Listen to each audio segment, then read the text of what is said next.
welcome to Linguas Talk with me, Miss Ola and Miss Catur. Oke guys, hari ini jadi kita ada gestar ya, gestar ya Miss ya, gestarnya Miss Catur. Hari ini kita mau ngebahas nih untuk jenjang pendidikan ke master ya Miss ya, berarti S2 tuh master ya Miss ya. Oke. Miss Catur sebelumnya itu boleh diceritain sebelumnya ambil S1-nya apa? Ya, dulu saya tuh ambil pendidikan bahasa Inggris di S1-nya, bachelor degree-nya pendidikan bahasa Inggris. Oh gitu. Kemudian sekarang saya melanjutkan studi S2 saya juga sama inline pendidikan bahasa Inggris juga. Pendidikan bahasa Inggris juga. Tetap on track. Oh jadi on track ya. Yes. Biasa ada yang suka off track ya. Masih coba sana sini gitu. Baik Miss. Jadi kalau boleh tahu nih, kenapa sih Miss mau melanjutkan studinya gitu? Oke, kalau ditanya alasan, mungkin terdengarnya mungkin klasik ya jawabannya. Apa tuh? Enggak, tapi kalau untuk saya sendiri, untuk Miss Catur sendiri, kenapa saya mau melanjutkan studi S2 saya? Karena saya butuh mengupgrade diri saya sendiri gitu. Karena kan sebelumnya setelah selesai S1 itu, saya merasa masih banyak yang kurang dari saya yang harus terus ditingkatkan gitu. Jadi salah satu alasan saya kenapa saya mau continue lagi, melanjutkan lagi studi S2 ini adalah karena saya mau mengupgrade diri saya supaya ngajarnya lebih seru lagi ya Miss ya. Bisa menciptakan pengajaran yang lebih fun lagi, yang lebih menyenangkan gitu ya. Oh gitu Miss, keren banget ya.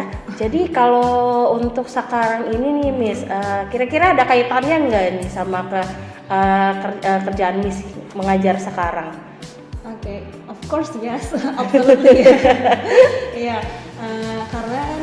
karena saya ambilnya juga pendidikan bahasa Inggris, jadi tentunya di sana juga saya belajar bagaimana cara menyiapkan lesson plan, bagaimana menyiapkan lesson plan, bagaimana membuat assessment yang baik, bagaimana how to create the learning atmosphere become fun dan lain sebagainya gitu. Jadi sangat relate sekali sih. Gitu.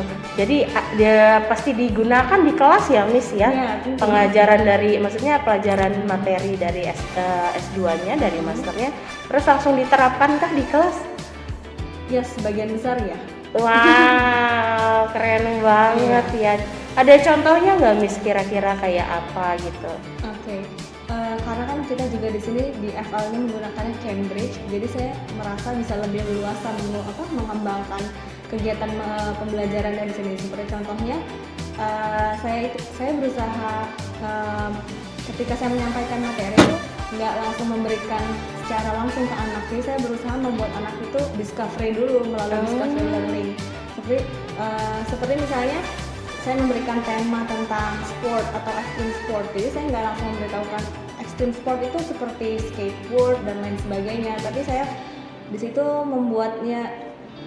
situ memberikan activity-nya pertama dengan memberikan mind mapping. Tapi kalau mind mapping yang biasa kita kenal kan mungkin hanya menggunakan bagan-bagan biasa ya misalnya. Tapi di sini saya coba mungkin kembangin menggunakan finger pattern. Jadi saya minta studentsnya menggambarkan jari di kertas karton, kemudian saya minta ke studentsnya untuk saya berikan waktu ke mereka untuk tuliskan apapun yang kamu ketahui tentang extreme sport, apapun which is related about anything about related about extreme sport, write it down.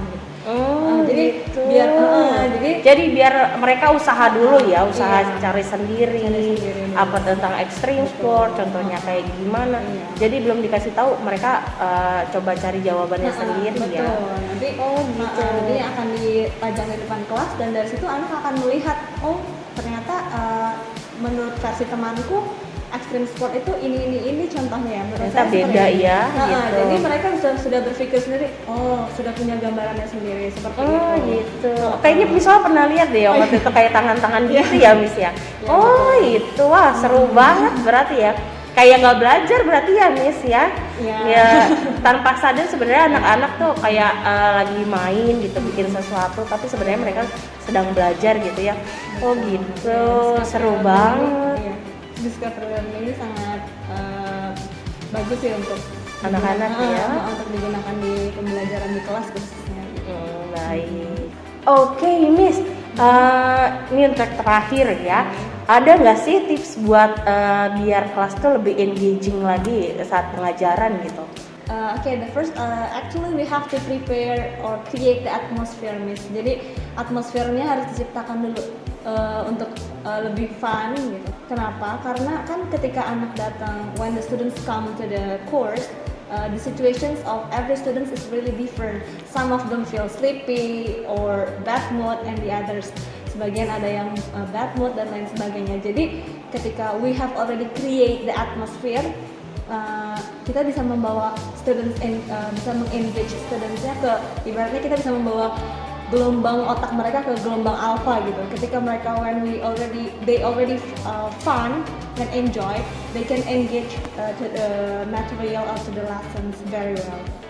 Seperti itu. Kemudian yang kedua, as a teacher juga we have to prepare all of the things, all of the like the media, media pembelajarannya, Tools also ya, Miss. warm up activities-nya, dan juga mungkin quiz atau worksheets-nya yang menarik gitu. Dan yang ketiga sih enjoy.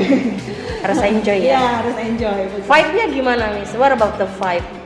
Maksudnya biasa anak-anak kan datang-datang tuh bikin vibe yang serunya tuh gimana sih? Gitu. Biasanya kalau untuk di kelas saya sendiri, for my class itu I always provide like an activity for showing or expressing their mood or their feeling. Jadi misalnya suka membuat di situ mereka punya bagan tersendiri atau mereka punya paper. Di situ misalnya minta, oke, let's draw about your feeling today. Silakan gambarkan, emotikan tentang perasaan mereka hari ini. Apapun itu, mereka bisa menggambarkan, draw their emoticon, and then also write down one word about their feeling. Itu before the class, dan juga setelah selesai pembelajaran, after the class, I ask all of them to write it down again about their feeling gitu. Jadi kita bisa tahu, seperti contohnya waktu itu pernah ada juga yang ketika datang mereka menuliskan I feel hungry and then I feel sleepy dan lain sebagainya. Dan alhamdulillahnya ketika finish the class ya, selesai ya mereka menuliskan ya happy dan lain sebagainya. Oke, seru banget ya. Oke, jadi sekian dari kita. Seru banget nih pembahasan hari ini ya, Miss ya. Ternyata seseru itu ambil S2 ya. Jadi buat bikin kelas fun itu ternyata banyak caranya, banyak idenya, juga banyak resource-nya. Jadi jangan lupa untuk nanti buat mami-mami sama papi-papi yang mau daftarin anaknya untuk bergabung di Flame Lingua, untuk hubungi kami di Instagram ataupun WhatsApp di bawah ini ya. Sekian dari kita. Bye.